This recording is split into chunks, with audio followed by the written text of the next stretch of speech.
तो बताइए आपका क्या, आज हमें क्या करना है? प्रिकॉशंस कर लेते हैं। एक्यूपंक्चर में कुछ प्रिकॉशंस जरूरी हैं, कुछ पॉइंट्स हैं जिनको बहुत ध्यान से सावधानी से लगाना है, कुछ सावधानी बरतनी है, कुछ प्रिकॉशंस लेनी है। एज एन एक्यूपंक्चरिस्ट आपको कुछ सावधानियों का ध्यान रखना बहुत जरूरी है। अगर आप वो ध्यान नहीं रखेंगे तो परेशानी हो सकती है, आपको भी हो सकती है और पेशेंट को भी हो सकती है।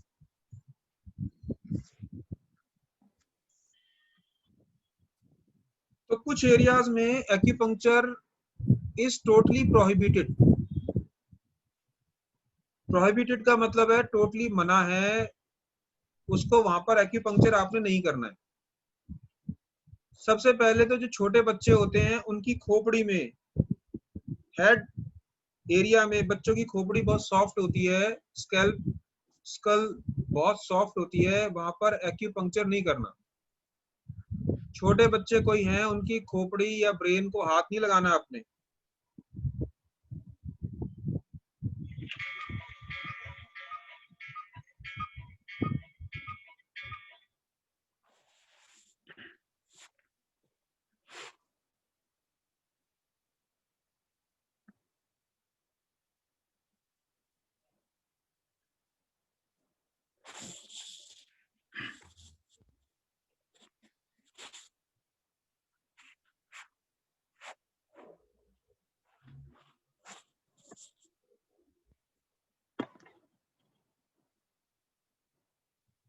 तो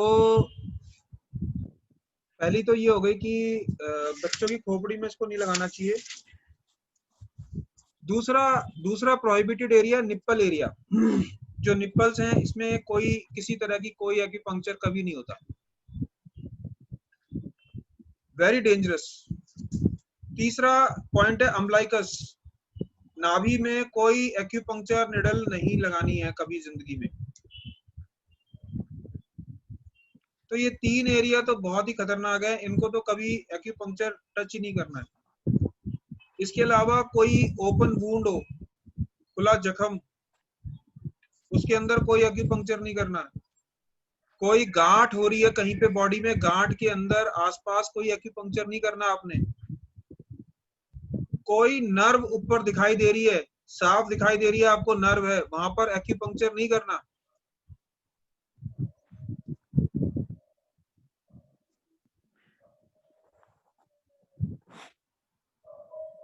ये इतने सारे एरियाज पर कोई एक्यूपंक्चर कभी नहीं किया जाता, ना करना चाहिए। अगर आपको क्लियर कट कोई ऊपर नर्व दिखाई दे रही है और फिर भी आप नर्व के ऊपर लगा रहे हैं तो वो बहुत खतरनाक हो जाएगा। इतनी सुपरफिशियल नर्व अगर दिखाई दे रही है साफ साफ तो उस पर नहीं करना। इसके अलावा टाइम टाइम पे मैं बताता रहूंगा डेंजरस पॉइंट, जैसे आइज के पॉइंट होते हैं, या CV3 CV4 बिल्कुल यूरिनरी ब्लैडर के ऊपर होता है, वहां पर डेप्थ कम रखनी है। हार्ट के कुछ हार्ट के आसपास पॉइंट होते हैं, ब्रेन के पॉइंट, इनको नहीं करना होता। ये मैं टाइम पे जब पॉइंट्स आते रहेंगे तो मैं बताता रहूंगा। ये कुछ जर्नल रूल हैं, जर्नल प्रिंसिपल्स हैं कि यहाँ पर एक्यूपंक्चर नहीं करना।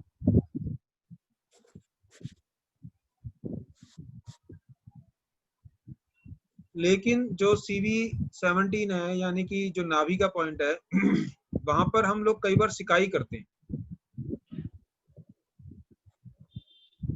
सिकाई किससे करते हैं? मॉक्सिबल, यानी वो आपने देखा होगा नाभि सेट करने का एक बहुत इंपॉर्टेंट एस्पेक्ट है नेचुरोपैथी में, आयुर्वेद में, योग में, एक्यूपंक्चर में।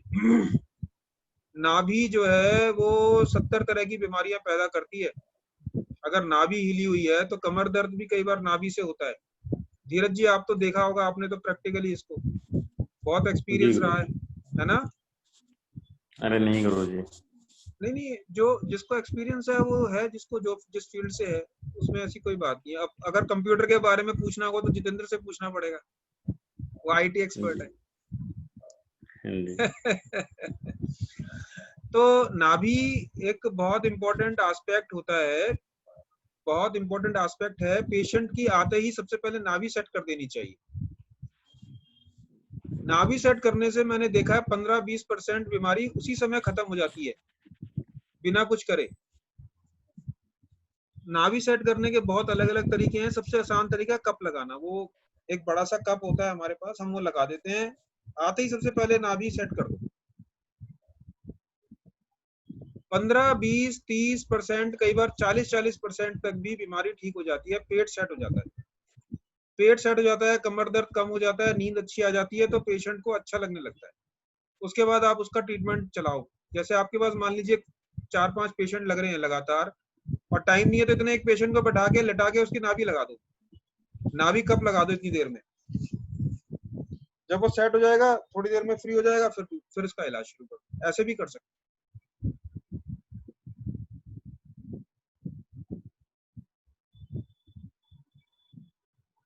ठीक है, तो ये तो हो गई। और क्या पॉइंट है? इसके अलावा मैंने बताया डेंजरस पॉइंट है UB1, ST1, GB1। ये तीनों पॉइंट बहुत डेंजरस पॉइंट है आंख के आसपास। ये नहीं लगाता, मैं तो अपनी प्रैक्टिस में नहीं लगाता। इसकी बजाय मैं स्टिमुलेशन का इस्तेमाल करता हूँ। छोटे छोटे स्टिमुलेटर्स भी आते हैं जिसको आप यूज करके यहाँ पर थोड़ा स्टिमुलेट कर सकते हैं, यहाँ पर स्टिमुलेट कर सकते हैं, यहाँ पे तीनों पे जगह पे निडल नहीं लगानी चाहिए। ये आईज का बिल्कुल पोर्शन है, बहुत खतरनाक साबित हो सकता है, ये डेंजरस पॉइंट है। नेक एरिया में यहाँ पर, ये एडम एप्पल के पास, ये सब पॉइंट्स हम कभी नहीं लगाते, ये बहुत खतरनाक है।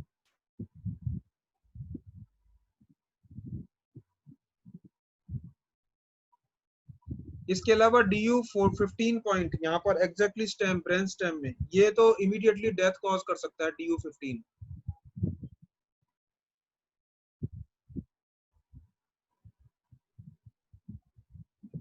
DU15 is very dangerous point, very dangerous point। C1D का फ्रेम DU15 कभी नहीं लगाना, कभी। यहाँ पे ये जो एरिया पीछे ब्रेन स्टेम का एरिया होता है, यहाँ कभी लगाते ही नहीं है। इमीडिएटली डेथ हो जाएगी, इमीडिएटली ब्रेन स्टेम डैमेज हो जाएगा। देखो, आपको क्या करना है, उससे भी ज्यादा जरूरी ये जानना है कि आपको क्या नहीं करना है।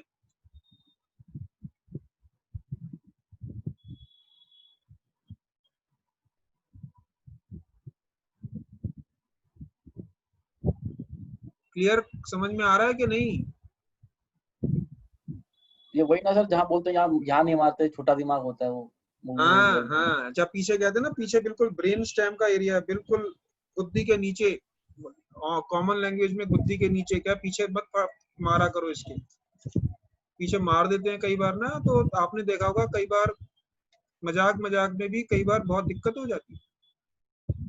तो brain stem is a very sensitive part, और ब्रेन स्टेम डैमेज हो गई तो फिर वो बड़ा खतरनाक है। जैसे सर के पीछे आपने फिल्मों में देखा, तेजी से मारते हैं, बंदा इमीडिएटली बेहोश हो जाता है। ये पोर्शन पे अगर लगती है तो इट्स वेरी डेंजरस। तो इसमें हम DU15 पॉइंट जो है, इसको हम कभी भी एक्यूपंक्चर नहीं करते, ना लगाते हैं, इसको कभी नहीं करते हम DU14 के नीचे नीचे पॉइंट यूज करते हैं। स्पाइनल कॉर्ड, वैसे स्पाइनल कॉर्ड में तो बहुत कम पॉइंट लगाने पड़ते हैं, DU4 है, DU14 है, ऐसे कुछ पॉइंट्स लगाते हैं।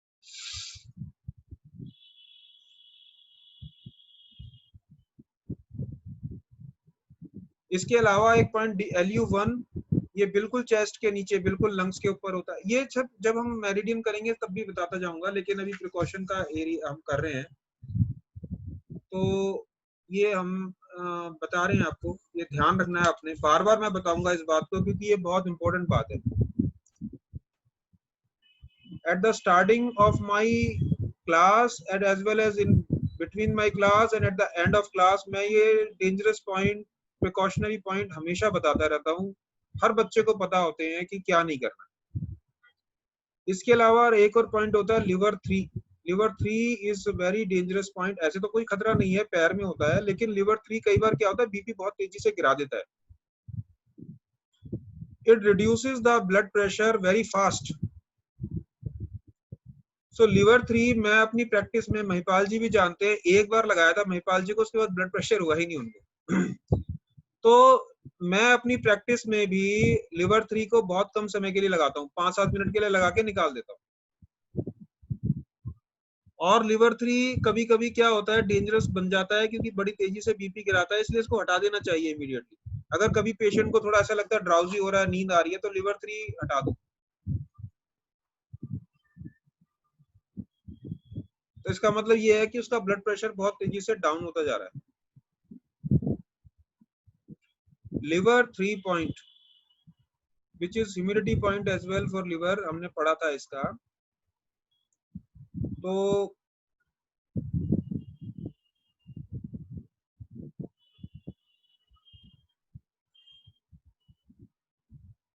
लिवर 3 को थोड़ा सा केयरफुली लगाना पड़ता है। ये महिपाल जी ज्वाइन करते करते कर नहीं पा रहे हैं, सिग्नल की प्रॉब्लम है।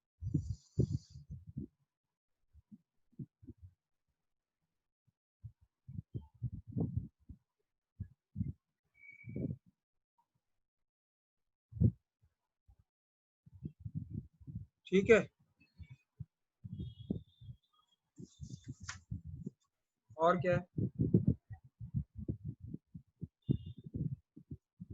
इसके अलावा एक पॉइंट है LU9, जो कि आपको पता है वेजल का इन्फ्लुएंशियल पॉइंट है, बिल्कुल वेजल के ऊपर होता है, रेडियल आर्टरी के पास। इसको ध्यान से सावधानी, ये इट में डैमेज योर आर्टरी। ये LU9 पॉइंट जो है इट में damage artery and it's very dangerous. Artery है रेडियल आर्टरी, आपको पता है जब कोई अपना सुसाइड करता है तो यहाँ से नस काट लेता है।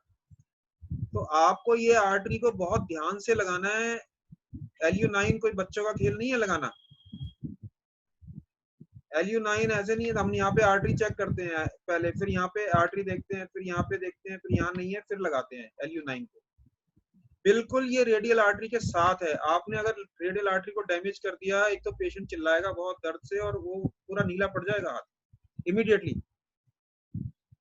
सो you have to be very very careful about this few points. ये बिल्कुल इसीलिए बार बार कहा जाता है कि ज्यादा स्मार्ट मत बनो। कई लोग बहुत ज्यादा स्मार्ट बन जाते हैं, उनको बहुत जल्दी रहती है डॉक्टर बनने की।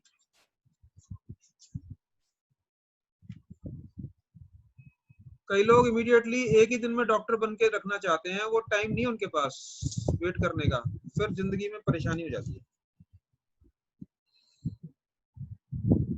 इसके अलावा स्टमक 21, स्टमक 21 बिल्कुल गॉल ब्लैडर के ऊपर होता है। स्टमक 25 यहाँ पर होता है जी अम्लाइकस के साथ, और 21 थोड़ा ऊपर होता है। ये 21 पॉइंट बिल्कुल गॉल ब्लैडर के ऊपर होता है, बिल्कुल गॉल ब्लैडर। अगर आपने स्टमक 21 पे निडल लगा दी और थोड़ी सी भी डेप्थ उसकी ज्यादा हुई तो गॉल ब्लैडर पूरी तरह से पंक्चर हो जाएगा।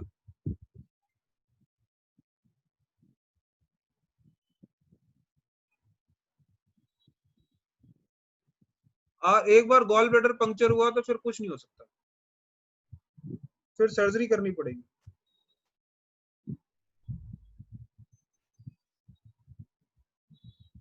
इसी तरह से बैक में कुछ पॉइंट होते हैं, जब आपको डेप्थ उसकी ज्यादा नहीं रखनी है, उसको बिल्कुल आपने एक्यूपंक्चर करने से पहले मुझे अच्छे से देखना है, ऑब्जर्व करना है। आपको मैं जब कहूंगा कि आप ठीक निडल लगा रहे हो, तब आप आगे जाके निडल लगाइए। ये मैं आपको बार बार समझा रहा हूं। अगर आपने कोई गड़बड़ की तो you will be the responsible.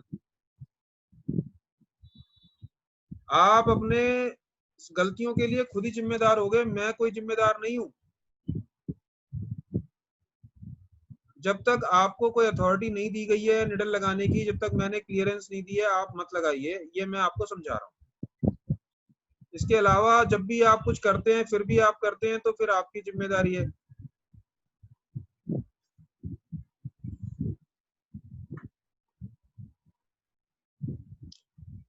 तो जब मैं आपको समझाऊंगा कि भाई अब ये निडल लग गई है, अब ठीक लगा रहे हो, निडल मुड़ ना जाए, टूट ना जाए। निडल टूट भी सकती है, अंदर मुड़ भी सकती है। ये सब चीजों का ध्यान रखना भी बहुत जरूरी होता है।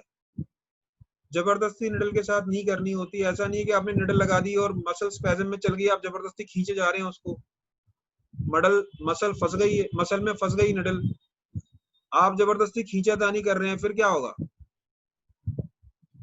निडल मुड़ जाएगी, टूट भी सकती है। डर लगता है ना, बहुत खतरनाक सिचुएशन है, निडल आपने लगा रखी है। तो उस केस में भी आपको निडल निकालने का तरीका आना चाहिए कि निडल फंस गई है तो क्या करें।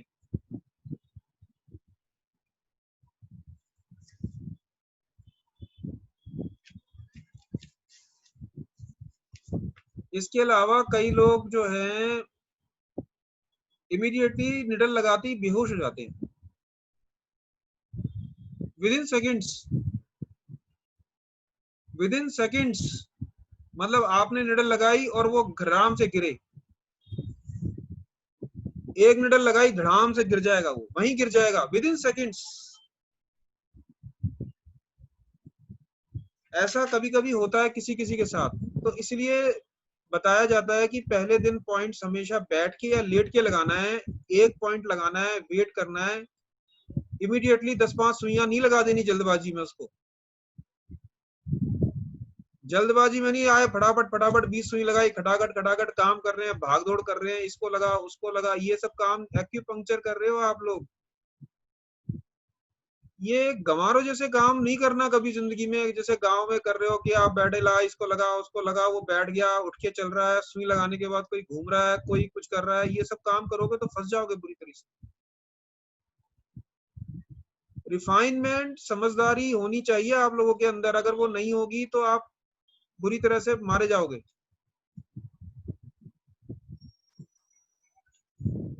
समझदारी दिखानी है, इसीलिए मैं बार बार मैंने 6 महीने का टाइम आप लोगों को अपने साथ रखा है कि आपकी 6 महीने की ट्रेनिंग होगी।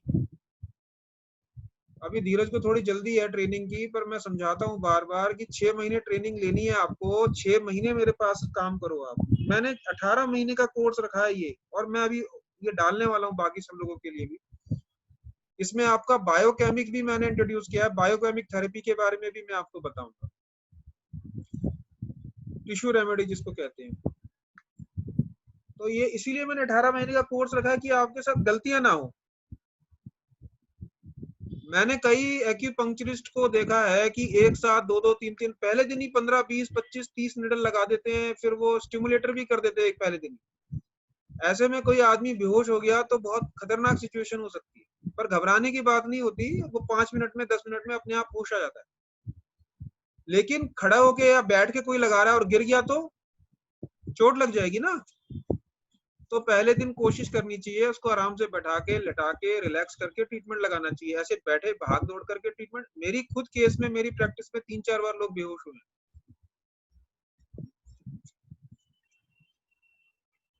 तो उस समय क्या करना है, उस समय एकदम से सुई निकाल देनी है, उनको लेटा देना है, 5 मिनट में अपने आप होश आएगा। या DU 26 पॉइंट यहाँ पर ये दबा देना चाहिए, थोड़ा गर्म पीने को देना चाहिए, चाय कॉफी गर्म पानी कुछ दे देना चाहिए। ये इसका एक तरीका है। तो आज K1 मैंने, भी सर, हाँ जी, K1 भी आपने बताया था, हैं? K1 पॉइंट भी दबा सकते नहीं हैं। नहीं, K1 तो ठीक है, K1 तो दबा सकते हैं बेहोशी में, पर DU 26 is your almost A patent point. DU 26 ज्यादा बेटर है किसी भी पॉइंट के मुकाबले, किसी भी आदमी को होश में लाने के लिए।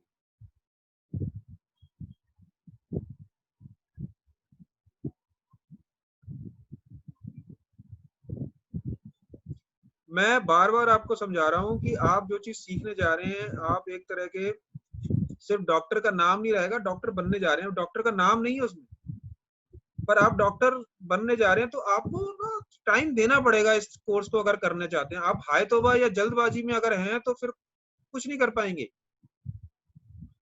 समय इन्वेस्ट करिए छोटे छोटे कोर्सेज के लिए, कोई योग के कोर्स के लिए या किसी कोर्स के लिए लोग इतना इतना इतना समय डालते हैं।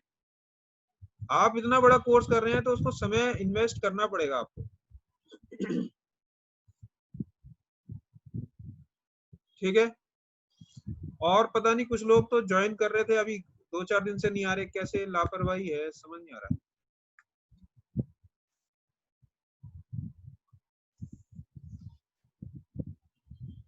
अब अगली बार हम करेंगे कॉन्ट्रा इंडिकेशन। आज हमने प्रिकॉशंस के बारे में बात की है, एक्यूपंक्चर के अंदर किस तरह की प्रिकॉशंस रखनी चाहिए। ये तो कॉमन प्रिकॉशंस हैं जो आपको अपनी प्रैक्टिस में रखनी है, ध्यान रखना है। इसके अलावा कुछ कॉन्ट्रा इंडिकेशंस भी होते हैं एक्यूपंक्चर में, जहां पर एक्यूपंक्चर कर ही नहीं सकते हम,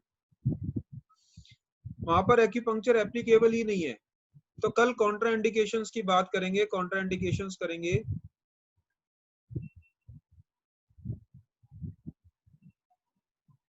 इसके अलावा कुछ ईयर के अंदर भी एक्यूपंक्चर नहीं करते क्योंकि वो कार्टिलेज होती है, डैमेज हो सकती है। ईयर पर भी एक्यूपंक्चर करने के लिए मनाही है।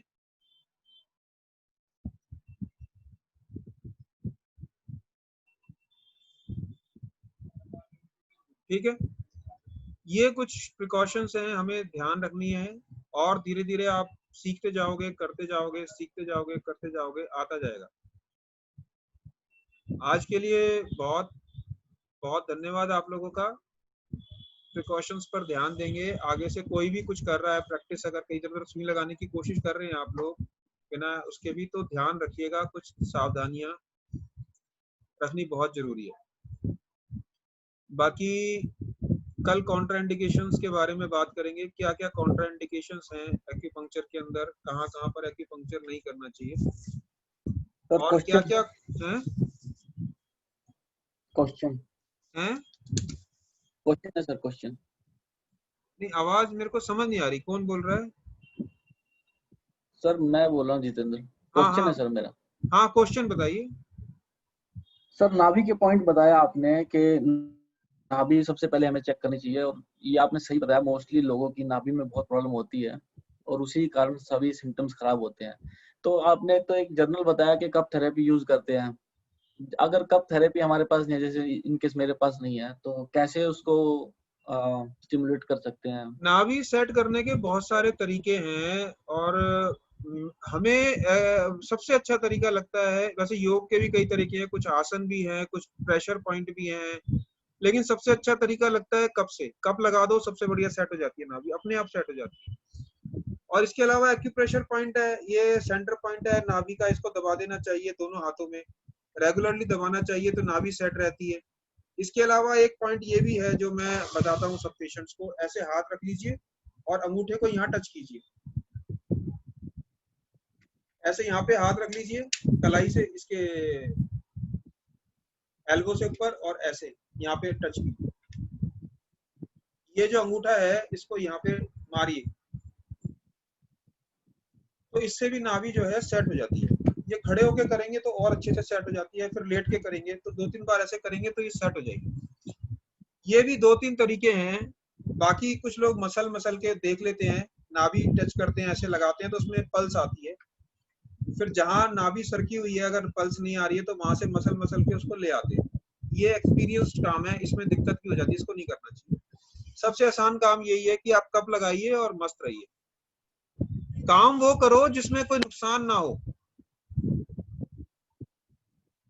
अब मेरी सर ये बात हथेली समझ, का पॉइंट बताया आपने, हथेली का सेंटर ये पॉइंट, कैसे प्रेस करना है इसको? प्रेस प्रेस बीच में दबाना है बस? हाँ दबाना ओनली है, हाँ दबाना है, ठीक। अपने आप सेट हो जाती है। इससे तेजी से दबाएंगे। आप नाभि चेक कैसे करते हैं? दोनों उंगलियों को मिलाइए, छोटी उंगली को दोनों को मिलाइए, उंगलियां बराबर हैं तो वह नाभि सेट है। अगर नाभि सेट नहीं होगी तो उंगली छोटी बड़ी हो जाएगी, ऐसे आ जाती है। आप जब मिलाएंगे तो छोटी बड़ी आएगी। अभी ये ऐसे है तो बिल्कुल मिला के देखेंगे, एक लाइन से लाइन मिलाएंगे तो बराबर आएगी।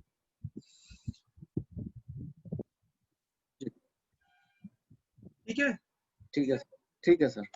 बहुत तो बहुत सर ये जो धन्यवाद। एक्टिविटीज हैं? हैं जो आप बताए, ये एक्टिविटीज है नाभि को सेट करने की, ये किसी भी समय की जा सकती हैं या पर्टिकुलर कोई टाइम होता है? खाली पेट नाभि हमेशा खाली पेट सेट की जाती है।